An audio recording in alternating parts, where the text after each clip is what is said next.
Everyone regarded her as the king's most beautiful daughter. Yet people kept wondering why she never took off her wig even while bathing. She wrapped a scarf, and at bedtime she still kept it on. No one had ever seen her natural hair. Netchi, also called Nikki, was the king's youngest child, with two elder sisters, Princess Chidima Katima and Princess Aluchi. The elder princesses were lovely, but they shared one misfortune: they were completely bald, not a single strand on their heads. Suitors who visited the palace fled at the sight. One even said, "A princess without hair? I cannot marry her." After that proposal stopped entirely, Chidima and Aluchi wept most nights of marriageable age, while their maids already had children still in the palace, shunned for their baldness. Netchi wasn't bald like her sisters. She did have hair, but it was thin, rough, and grew in patches, and she hated it. As a little girl, the day she removed her scarf, some girls mocked her as a half-bald princess. She cried hard and vowed never again to show her head. From then on she wore wigs, and over time they became her signature. People knew her as the princess with beautiful wigs, while friends teased,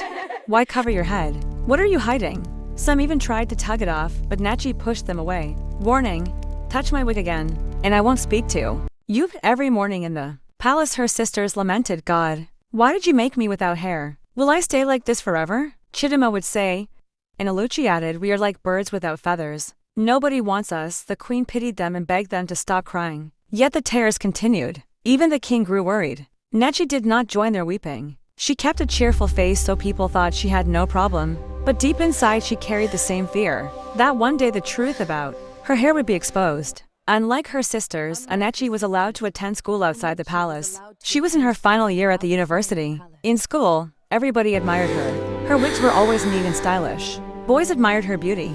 Girls wanted to be her friend, but Netchi never allowed anyone too close. She always made sure nobody touched her head. Then one day she met a young man named Maxwell. Maxwell was different from the other boys. He was not rich, but he was intelligent and kind. He spoke with respect, and he had a calm way of listening. One afternoon she was in the library struggling with a course she did not understand. Maxwell noticed her frustration. He came closer and said, "Excuse me, do you need help with that topic?" At first, Netchi wanted to ignore him. She didn't like talking to strangers, but there was something gentle about his voice. She agreed. Maxwell sat with her and explained. Patiently, they began to greet each other whenever they met. Later, they started walking together after lectures. Maxwell was full of jokes. He made Netchi laugh. He never tried to impress her with money or fashion. Instead, he encouraged her in her studies, listened to her stories, and even helped her carry her books. Soon, other students noticed. They began to tease Netchi. "Princess, we can see you in Maxwell."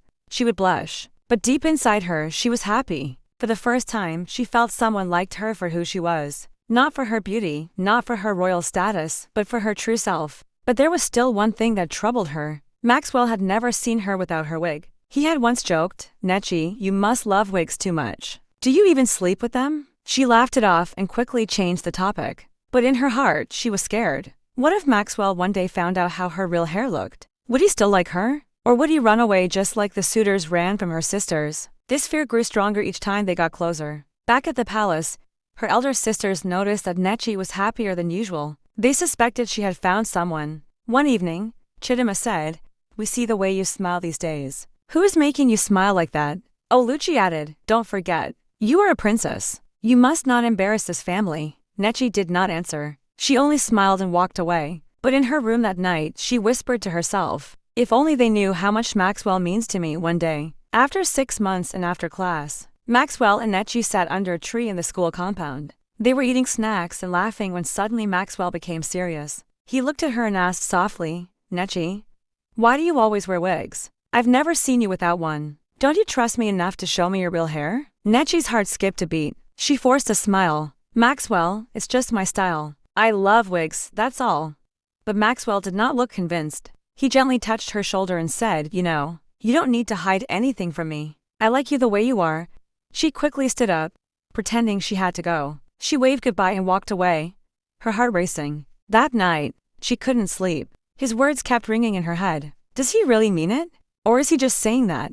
For the first time, she wished she could be free like other girls to show her real hair without fear. But she was not ready yet. And so, while her sisters wept daily in the palace and her secret weighed heavily on her heart, her friendship with Maxwell continued to grow stronger. But one day, something unexpected happened in school that would push her secret closer to being revealed. The day started like every other day. Netchi had woken up early, wore her favorite black wig, and carefully brushed it until it shone. She looked into the mirror, smiled faintly, and whispered to herself, "Nobody must ever see what is under this wig." She packed her books into her bag and hurried to class. One of her classmates, a playful young man named Emma, was known for disturbing people with jokes. He walked into class that day, saw Netchi sitting quietly, and decided to tease her. "Ah, princess," he shouted, pointing at her head, "this your wig is fine. Are you sure it is not glued to your head?" Students laughed. She forced a smile. She was already used to this kind of talk. But then Emma moved closer. Before anyone could stop him, he stretched his hand and quickly tugged at her wig.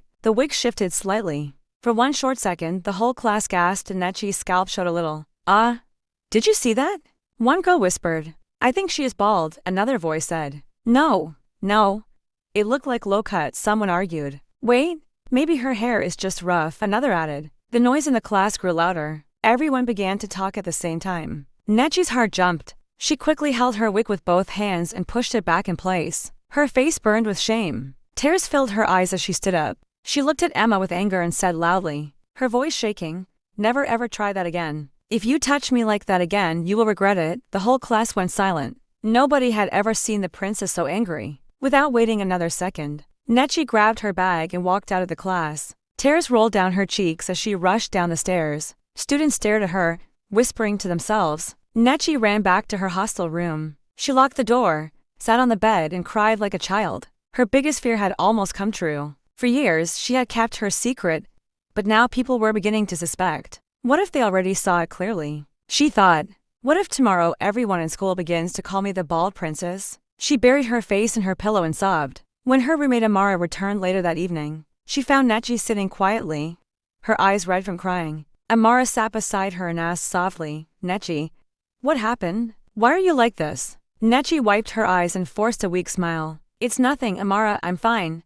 But Amara knew she was lying. "Come on, I know you. You are not fine. Talk to me. Maybe I can help." Netchi hesitated. For a long time, she stared at her roommate. Then she took a deep breath and whispered, "Amara, I want to show you something. But please, you must promise me. Don't ever tell anyone." Amara looked surprised. "You know I'm your friend."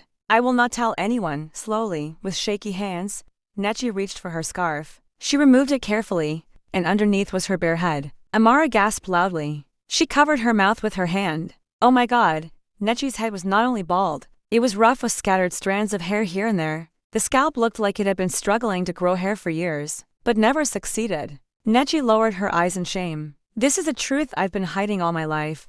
Amara was quiet for a long time. She didn't even know what to say. Then slowly she asked, "Netchi, are you sick? Is it some kind of disease that made your hair like this?" Netchi shook her head. Her voice trembled as she spoke. "No, Amara, I was born like this. It's not sickness. My two elder sisters are the same. They are completely bald. None of us has proper hair. People say it is a curse, but I don't know."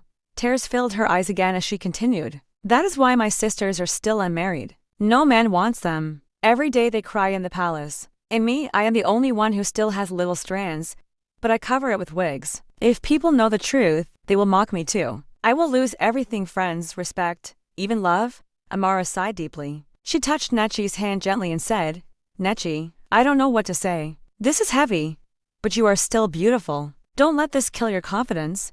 But Netchi shook her head quickly. "You don't understand. Amara, people don't see beauty the way you are saying it. They only see what is on your head. Already today, they almost saw it. If word spreads, I am finished. I'm scared, Amara. I am really scared." Amara tried to comfort her, but deep down she was still shocked. She had never imagined that the princess everyone admired so much carried such a painful secret. That night, Netchi lay awake on her bed. Amara was asleep, but Netchi kept turning from side to side. She remembered the look on the faces of her classmates when her wig almost came off, the whispers, the shock, the laughter. It kept replaying in her mind like a nightmare. What if Maxwell heard about it? She thought, clutching her chest. What if he finds out and leaves me? What will I do? Silent terror streamed down her cheeks until she fell asleep. By the next morning, news had already started spreading quietly around